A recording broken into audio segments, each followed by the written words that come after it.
Hello, welcome to Daily Book Dive. Today, I will interpret for you a book called Excellent Advice for Living. Wisdom I Wish I'd Known Earlier. The author of this book is Kevin Kelly, a well-known media personality and internet thinker. Kevin Kelly has served as the chief editor of the renowned tech media Wired and has contributed to magazines such as The New York Times, The Economist, Time, and Science. On his 68th birthday, Kevin Kelly had the idea to write some life advice for his newly adult children. This later became a regular project for him. Every year on his birthday, Kevin Kelly would record some advice. Over a few years, he accumulated 460 pieces of advice, which he then compiled and published in this book titled Excellent Advice for Living. Kevin Kelly hoped to keep his advice as concise as possible, so the book is written in a proverbial style, with little connection between each piece of advice. One piece of advice might say, "Your last mistake is your best teacher," and the next might remind you to check the direction of the small arrow on the car dashboard when renting a car, as it indicates the direction of the fuel tank.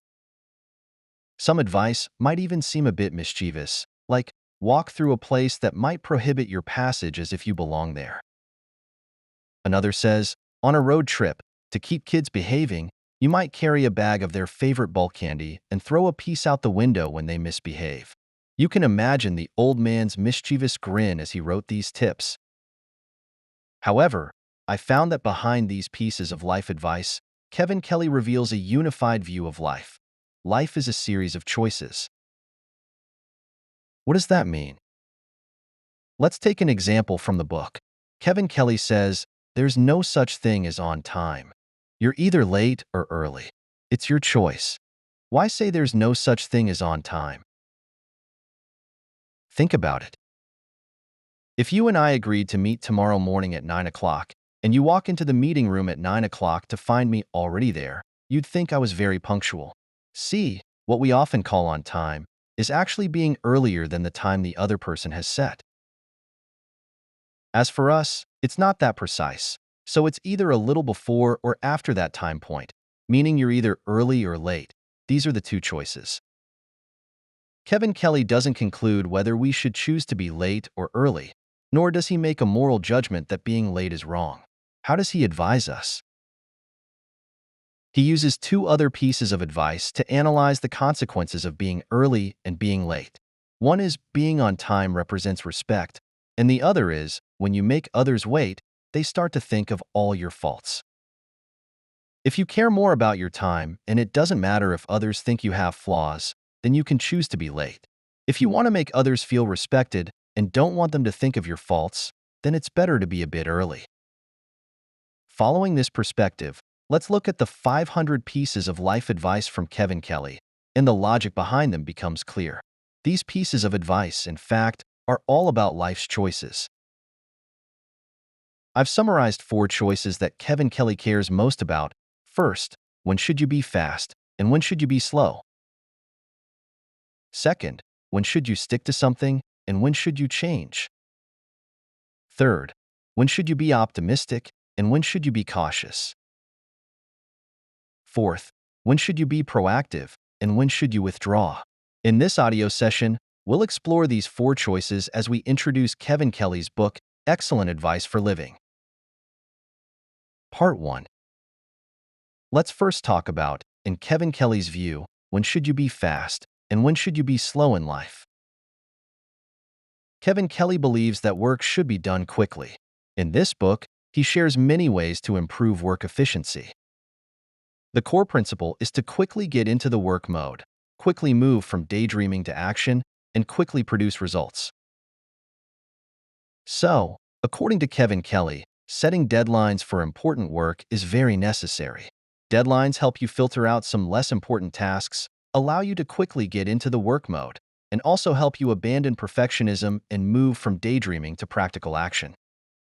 If you're lucky, under the pressure of a deadline, you might even find unexpected solutions. If your work is related to creativity, then you need to race against time because ideas are fleeting. According to Kevin Kelly's experience, if a new idea lasts more than 5 minutes, it will disappear from your mind. You should use these 5 minutes to act immediately. What should you do? First, of course, jot down the idea so it doesn't slip away. But more importantly, you should immediately follow through with the idea, make it concrete, perhaps by sketching a diagram or using cardboard to build a model of your design. This approach has a benefit. Ideas in your mind are always perfect, but this perfection is often an illusion. If you can immediately follow through with your idea, you can see whether it can truly be realized. What if you encounter procrastination at work? Kevin Kelly has a suggestion you might not expect. When you face procrastination, don't resist it. Turn procrastination into the most important task at hand and truly embrace it. What does it mean to truly embrace procrastination? You could set a 5-minute timer during which you do nothing. Not only should you not work, but you should also avoid checking your phone, playing games, or chatting with others. Kevin Kelly says that you will find you cannot complete this task. After 5 minutes, you will even crave to work. I tried this method and indeed, as a species that despises idleness, this kind of focused procrastination can feel even more painful than working. If procrastination troubles you, why not try Kevin Kelly's fight fire with fire approach? Behind this advice lies a unique thought from Kevin Kelly. What hinders your work isn't your resistance to doing things, but your desire to do more things. In other words, the biggest enemy of efficiency isn't procrastination, but distraction. Therefore, Kevin Kelly advises you not to believe in multitasking. Try to stay focused. When walking, running, biking, or driving, don't send messages. It's okay to pause for a moment. No one will forget you in that minute.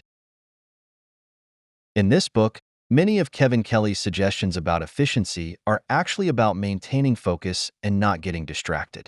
He proposes 4 filters, like 4 sieves, to help us filter out those distractions that are actually not important.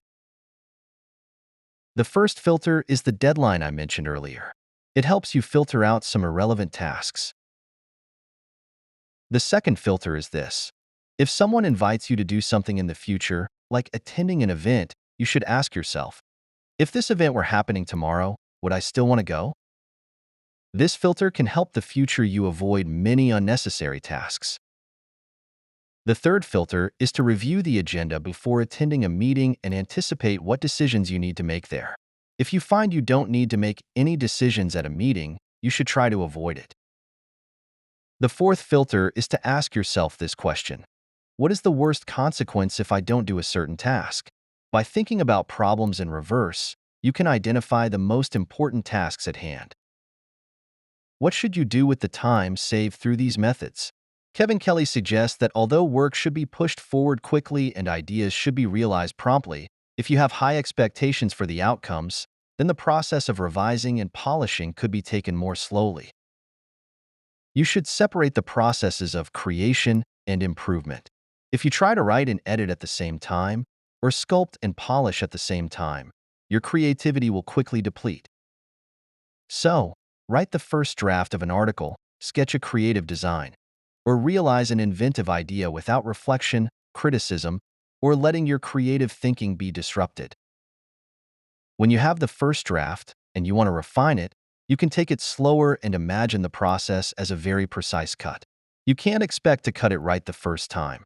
You should cut it roughly and then fine-tune it little by little until it's perfect. Step by step, you reach the precision you desire. Kevin Kelly even suggests that if you are working on a large project, you should be mentally prepared that even though the project might be 90% complete, the final details will still take up 90% of your effort. It seems that the quick work is actually to leave time for polishing the last 10%. This is Kevin Kelly's view on the fast and slow aspects of work. As for life, Kevin Kelly's advice is to take it slower. If you visit a museum, rather than looking at 100 exhibits for half a minute each, it's better to look at just 5 exhibits but spend 10 minutes on each. Taking it slower allows you to truly appreciate an artwork. Moreover, Kevin Kelly suggests that you should reserve a small space in your life where you don't pursue efficiency, where you can spend more time enjoying something, even if you don't achieve anything or are not very good at it. It's okay not to feel guilty as long as it brings you joy. This kind of slowness will keep you forever young. Kevin Kelly says that the importance of efficiency is greatly overestimated, while the importance of leisure is greatly underestimated. People always talk about having a good work ethic, but actually, you also need a good rest ethic. This is Kevin Kelly's reflection on the fast and slow, and if it could be summed up in one sentence, it would be, keep efficiency at work and take it slow the rest of the time. There's only one aspect of life where Kevin Kelly reminds us to be quick. He says, don't save your fine china and good wine for a special occasion. That wait might become forever. Whenever there's an opportunity, just bring them out. Part 2. Next, let's talk about, in Kevin Kelly's view, when should you stick to yourself and when should you seek change? Most of the time, Kevin Kelly recommends that we embrace change. He would say, whenever you can't choose which path to take, choose the one that brings change. If you've read Kevin Kelly's books about the future, you know that he views technology through the lens of evolutionary theory, adopting an evolutionary mindset. In this book, Excellent Advice for Living, he continues to hold this attitude, applying an evolutionary mindset to our lives. Someone once summarized a formula: evolution equals mutation plus selection. We can borrow this formula to describe Kevin Kelly's attitude toward life, which is progress equals change plus choice. In Kevin Kelly's view, change is the foundation of progress. Do not reject it. Where should you start changing? You can start with the things you don't know. So Kevin Kelly advises that you should at least admit once a day that, I don't know, which will make you a better person. You should interact with people who are smarter than you because they often know more things you don't know. So, Kevin Kelly suggests that if you're the smartest person in a room, then you're in the wrong room. You should be with smarter people and learn from them. You can also start with the things you disagree with. Kevin Kelly advises that you should learn from people who disagree with you or even offend you. See if you can find truth in their understanding. Of course, this isn't to say you should be a spineless nice guy who dares not oppose anyone. Kevin Kelly simply suggests that before you object, try to switch perspectives and see the issue from someone else's point of view. He says, mastering the ability to see issues from others' perspectives can help you open countless closed doors, because this can help enhance your empathy and also strengthen your persuasive power. You can combine these 2 points. So Kevin Kelly advises that smarter than learning from smart people is to learn from smart people who disagree with you. Not only others can become your opportunity for change, but you can also be your own. Find those things that have become habits for you. Then try making some small changes, such as trying a new way home once a month, entering your residential area through a different gate, changing the chair you sit in for dinner at home. Start from these small things.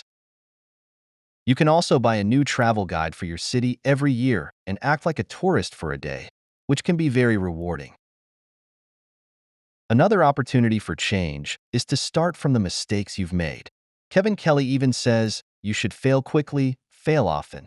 As long as you can learn and grow from your failures, then you shouldn't reject making mistakes. Most of the time, we resist failure because it's a matter of face. We're not afraid of failing repeatedly, but we're afraid of being seen failing repeatedly. In this book, Kevin Kelly offers us 2 reassurances. One is that professionals make as many mistakes as amateurs. They've just learned how to correct them gracefully. If you want to appear more professional in the eyes of others, it's okay to make mistakes. Just correct them more gracefully. The other reassurance is that you can actually see only 2% of others, and they can only see 2% of you. You still have 98% left to make adjustments. In other words, you might think that failing repeatedly will be noticed by others, but in reality, even if you fail 100 times, others might only see 2 times, which won't affect your image. So, in Kevin Kelly's view, are there things we should always stick to and not change? Yes. Earlier we summarized Kevin Kelly's progress formula. Progress equals change plus choice. Establish a set of standards for judging and choosing your own life, so you can find the direction of progress amid random changes. In Kevin Kelly's view, what should you stick to? You should stick to defining yourself with what you love and accept, not what you despise and reject. You should believe that only 10% of every product is essence. The rest 90% is trash. Novels, movies, plays, food. You can use this standard to keep trying new things until you find that 10% in your eyes. You should stick to doing things that AI finds hard to imitate, becoming someone who can't be modeled by algorithms, making yourself irreplaceable. Another point is that you should stick to reading, especially reading history, because history helps you understand how many strange things have happened in the past. This way, you won't be surprised by the strange things in the future. So, how do you find a balance between change and constancy? Kevin Kelly suggests maintaining a balance of one-third and two-thirds, such as when eating, spend two-thirds of the time ordering dishes you're sure are delicious, and spend one-third of the time exploring new flavors and new restaurants. As you age, you might become more conservative and unwilling to spend one-third of the time exploring, but Kevin Kelly advises that you should still strive to invest time. He reminds you that the last time you changed was at what age, that's how old you are. Conversely, when you refuse to explore and change, your life stops. Part 3. Let's now look at, in Kevin Kelly's view, when should you be optimistic and when should you be cautious? Most of the time, Kevin Kelly advises us to stay optimistic, and among the 500 pieces of life advice, my favorite is this: being optimistic is equivalent to adding 25 points to your IQ. Why is being optimistic equivalent to increasing your IQ? Because, in Kevin Kelly's view, when you feel fear, it's when you lack imagination the most. Conversely, if you can find a way to expand your imagination, then fear will often dissipate on its own. So Kevin Kelly says, the antidote to fear is not bravery, but more likely imagination. Kevin Kelly admits that in the field of technology, he's a minority. Most people, when facing new technological waves, instinctively adopt a pessimistic attitude. For example, faced with the rise of AI, many people first think about whether our jobs will be replaced by AI, or even whether humans will be enslaved by AI in the future. But Kevin Kelly always believes that technological development can make the world a better place. Kevin Kelly is not blindly optimistic, only seeing the advantages of technology and ignoring the potential negatives. However, in his view, the cons of technology only account for 49%, while the pros make up 51%. Although this is only a 2% difference, if this ratio is extended over time, this 2% difference can accumulate into significant progress. Over the past 200 years, the world has improved bit by bit in this way. From this rule, the future world will also continue to progress. So, Kevin Kelly says, in the long run, the future is determined by optimists. To be an optimist doesn't mean you must ignore the problems we've created. You just need to imagine how much we can improve our problem-solving ability. Returning to the attitude toward life, Kevin Kelly also advises us to be optimistic people.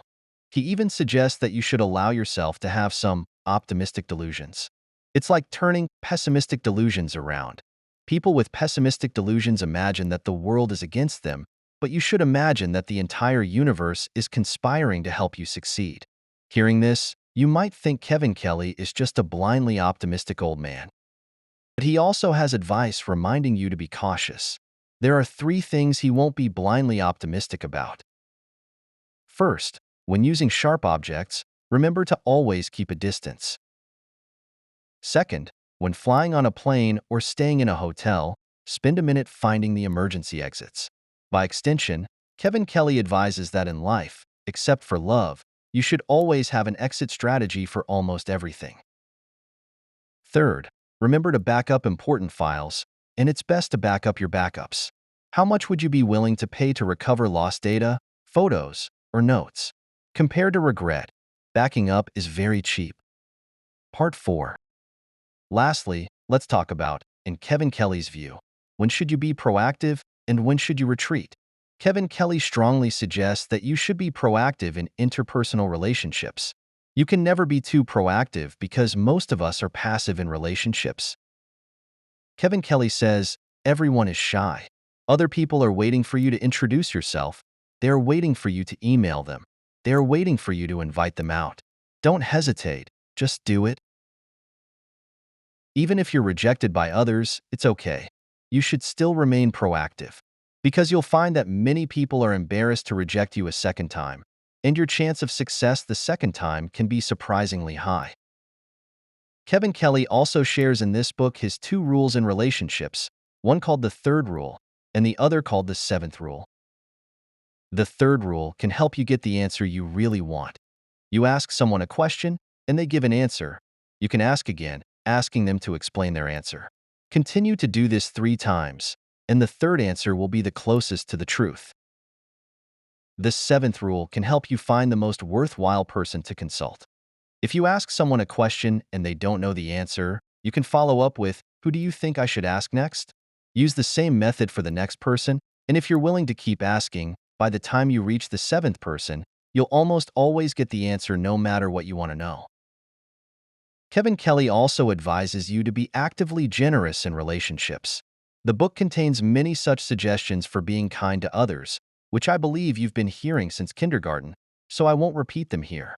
Just remember that various acts of kindness, even though it might seem that you're giving a lot, Kevin Kelly still believes that what you get back in relationships will far exceed your contributions. He lists many reasons in the book. Let's mention the 2 most important ones. The first reason is that others can help you see the future more clearly.